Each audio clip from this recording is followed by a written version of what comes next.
कैसे हैं आप सब। आज हम विचार करेंगे मूल मंत्र पर। वो मूल मंत्र जो सौगात हमें सतगुरु ने बख्शी श्री गुरु ग्रंथ साहिब के अंदर, जिससे हम उस मालिक को पहचानने के काबिल बन सकते हैं। हम जान सकते हैं कि जिस निराकार को हम पाना चाहते हैं, जिस निराकार में हम अभेद होना चाहते हैं, वो कैसा है, उसके गुण कौन से हैं, वो सब कुछ इस मूल मंत्र में बताया गया है। और अंत, उस मालिक को हम पा कैसे सकते हैं, ये भी बताया गया है।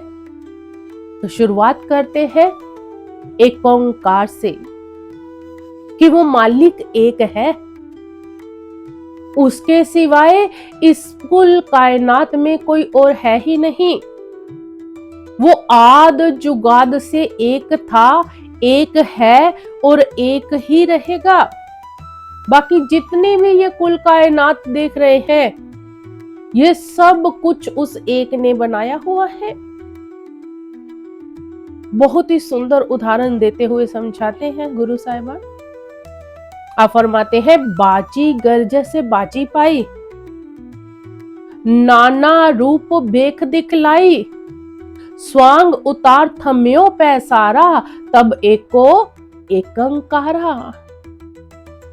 आप फरमाते हैं कि जैसे एक बाजीगर होता है, वो बाजी डालता है, और जब वो बाजी डालता है तो वो अपने थैले में से तरह तरह की चीजें निकालता है, उनको कई तरह के रंग रूप बेख आकार देकर हमारे सामने खड़े कर देता है।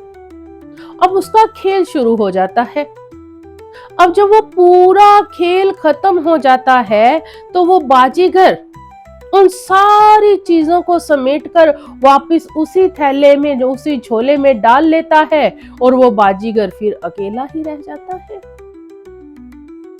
इसी तरह वो मालिक एक है।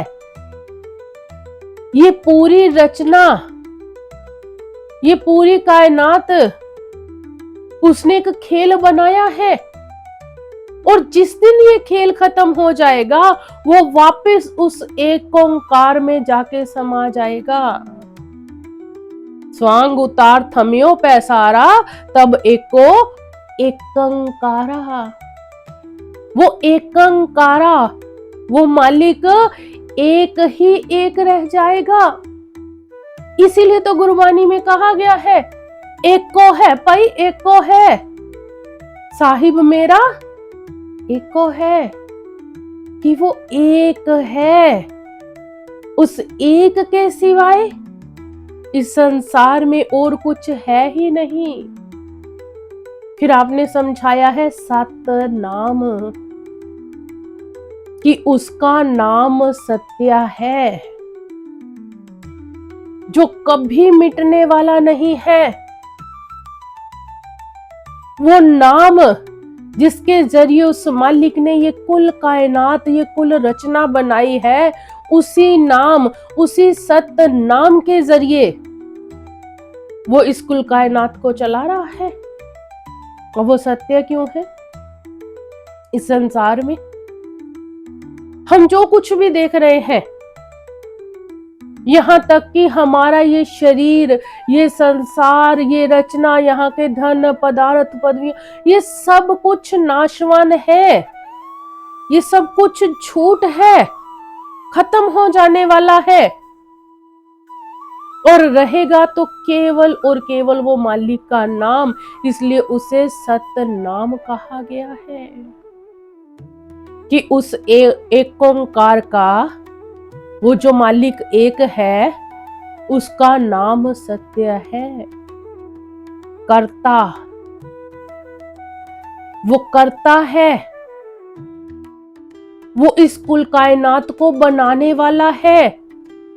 बेशक उसका अपना ना रंग है, ना रूप है, ना आकार है, पर आज हम जितने भी रंग रूप आकार वाले घूम रहे हैं, हम सबको बनाने वाला वो मालिक एक है।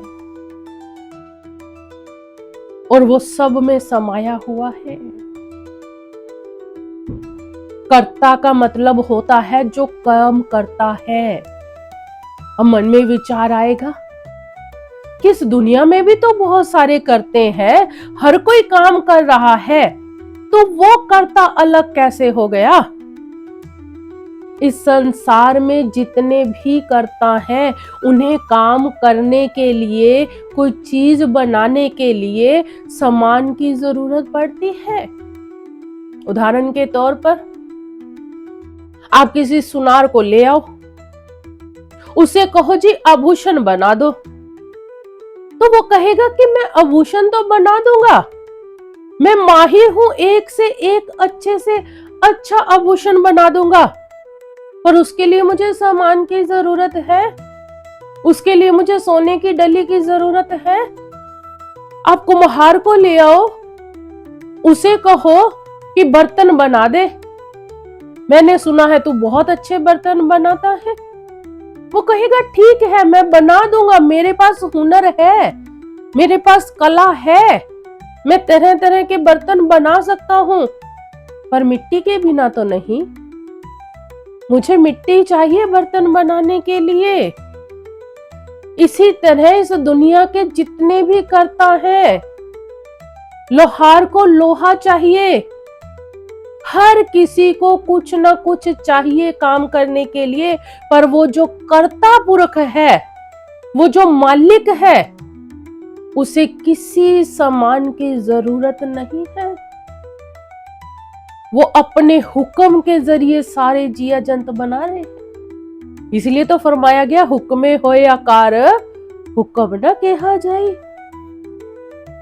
उसे किसी मटेरियल की, किसी सामान की जरूरत ही नहीं है, वो ऐसा करता है। फिर पुरख का मतलब अक्सर लोग पुरुष लेते हैं, नहीं, पुरख का मतलब है समाया हुआ, घट घट के अंदर जो विराजमान है, जो हर जगह मौजूद है, वो ये कुल कायनात बनाकर खुद इस कायनात में बैठ गया है। हमने पीछे सुनार की उदाहरण ली कि उसने कहा कि सोना होगा तो मैं आभूषण बना सकता हूं। अब मान लो किसी ने सुनार से आभूषण बनवा लिए, लेकिन कुछ दिनों बाद वो संसार को ही छोड़कर चला गया सुनार, पर उसकी बनाई चीजें हैं वो खुद नहीं है। पर ऐसा नहीं है, वो जो कर्ता पुरख है, वो जब तक ये दुनिया रहेगी और जब तक ये दुनिया के बाद भी वो मालिक ही रहेगा। वो पुरख, वो समाया हुआ है, वो अपनी चीजों में खुद अभेद होकर बैठा हुआ है, इसीलिए उसे पुरख कहा गया है। निर्भय, उसे कभी किसी का डर नहीं, क्योंकि कोई उससे ऊपर या उसके जैसा है नहीं, तो वो डरेगा किससे? पर हाँ, उसका एक गुण है, जो उस निर्भय को जपता है, जो उस निर्भय को मानता है, वो अपने जीव को निर्भय ही बना देता है। भाव वो जीव के अंदर भी निर्भय पैदा कर देता है, वो अपने जैसा ही बना लेता है। फिर उस जीव को भी संसार में डर नहीं लगता, क्योंकि उसे ज्ञान हो जाता है कि चारों तरफ सिर्फ और सिर्फ वो मालिक है। ये सारे गुण उस एक ओंकार के हैं, निर्वैर। उसको किसी के साथ कोई वैर नहीं है, क्योंकि वैर कमाने के लिए कोई उसके जैसा होना भी तो चाहिए। वैर बिना ईर्ष्या के नहीं कमाया जा सकता। इस संसार में हम देखें, कौन किससे वैर करता है? एक ज्ञानी ज्ञानी से वैर करेगा? एक डॉक्टर डॉक्टर से ईर्खा करेगा? किससे ईर्खा होती है? जो बराबर के होते हैं, जो सेम प्रोफेशन में होते हैं, उसी से इंसान ईर्खा करता है, और जिससे ईर्खा करता है उसी से वैर करके बैठ जाता है। पर उसे ईर्खा किससे होगी? क्योंकि कुल कायनात को तो बनाने वाला वो मालिक खुद है। उसे किसी से ईर्खा नहीं, इसलिए उसका कोई भी वैरी नहीं। ये सारे गुण उस एक ओंकार के हैं। एक ओंकार सतनाम, कर्ता पुरख, निरभो निर्वैर, अकाल मूरत। वो अकाल है, भाव काल की हद से परे है। उसके ऊपर समय प्रभाव नहीं डाल सकता। समय को भी तो उस मालिक ने बनाया है।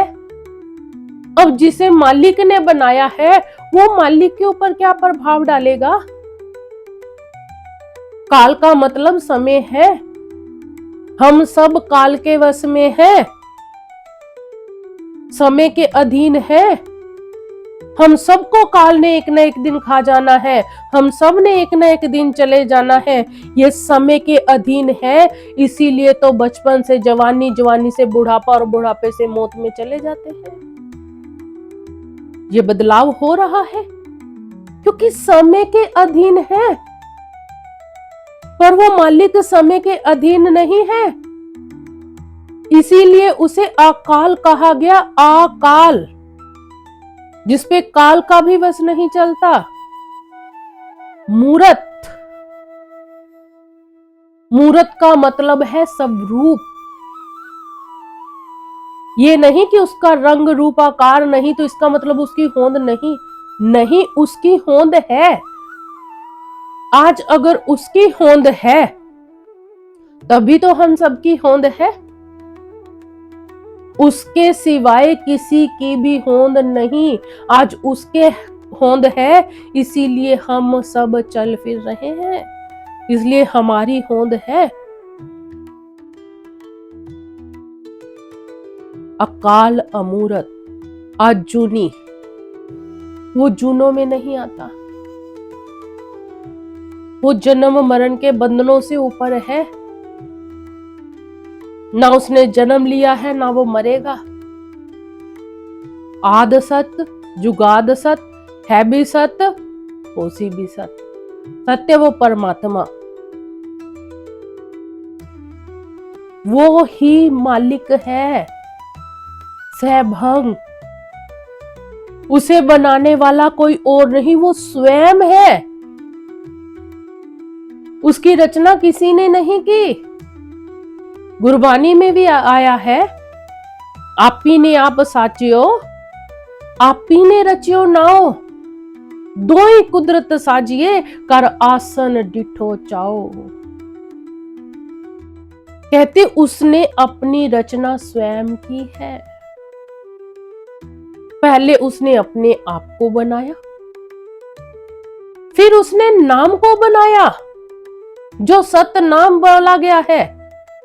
उस सत्य नाम को बनाया, फिर उसी नाम के जरिए उस कर्ता पुरख ने ये पूरी सृष्टि बनाई।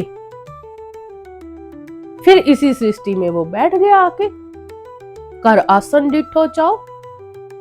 वो खुद ही इस खेल तमाशे को चला रहा है। वो खुद ही तरह तरह के जिया जंत बनाता है, खुद ही बैठा उन्हें मिटाने लगा हुआ है। उसको बनाने वाला कोई और नहीं है। वो मालिक खुद है। अब जो मालिक ऐसा है, ना जिसका रंग है, ना रूप है, ना आकार है, वो मिलेगा कैसे? उसे हम पाएंगे कैसे? तो आप जी ने फरमाया गुरु प्रसाद, कि वो गुरु की कृपा से मिलेगा। गुरु की दया मेहर से मिलेगा, उसकी दया मेहर के बिना हम उससे मिलाप हासिल नहीं कर सकते। ये नियम भी उस कर्ता पुरख ने खुद बनाया है, उस मालिक ने खुद बनाया है। उस मालिक ने अपनी मौज से रचना रची, अपनी मौज में आके रूहों को इस संसार में भेजा, और अपनी ही मौज से उसने संत सतगुरु को इस संसार में भेज दिया। और सबसे बड़ी बात, जिस सत्य नाम के बारे में हमने पीछे विचार किया है, वो नाम हम सब के अंदर उस मालिक ने टिका दिया। ये नाम पुल है इस संसार में बैठे हुए जीवों के लिए उस मालिक तक पहुंचने का। ये वो डोर है जो हम सब के अंदर है, जिस डोर को पकड़कर हमने उस निज घर जाना है। अब मन में कई बार विचार आ जाता है कि इस सत नाम को, इस नाम को हम बहुत जपते हैं, क्या उस मालिक को भी कभी खबर होती है कि मेरा प्यारा नाम जप रहा है? हाँ, होती है। और इसका पता कैसे चलता है? जब नाम जपते जपते नाम की खुमारी चढ़ने लग जाए, जब नाम प्यारा लगने लग जाए, जब अपने आप नाम को जपने के लिए मन करने लग जाए, तो समझ लो उस मालिक को खबर हो गई कि मेरा प्यारा नाम जप रहा है। क्योंकि वो भी निज घर बैठा हम सब जीवों का इंतजार कर रहा है कि मेरी प्यारी रूहें निज घर वापस आ जाएं। इसीलिए तो वो गुरु को भेजते हैं इस संसार में, संतों महात्माओं को भेजते हैं इस संसार में कि जाओ मेरी रूहों को चेताओ, उन्हें निज घर वापस लेकर आओ। और हम तो भाग्यशाली जीव हैं जो कलयुग में हमें जन्म मिला। अगर हम इतिहास पढ़कर देखें, सतयुग, त्रेता, द्वापर, कितने कितने साल तपस्या करनी पड़ी, फिर भी वो असल मुकाम को हासिल नहीं कर पाए।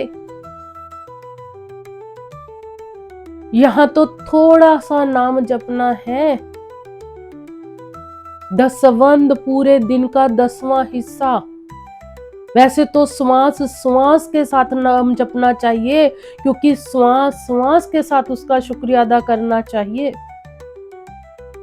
जिसने हमें ये मनुष्य देही दी है, जिसने सतगुरु से मिलवाया है, जिसने वो सत्य नाम का भेद हम तक पहुंचाया है। श्वास श्वास जपेंगे, रोज रोज सुमिरन करेंगे, तो एक ना एक दिन उस कर्ता पुरख में जाकर हम जरूर अभेद हो जाएंगे। पर होंगे तब जब हम करनी करेंगे। धन्यवाद।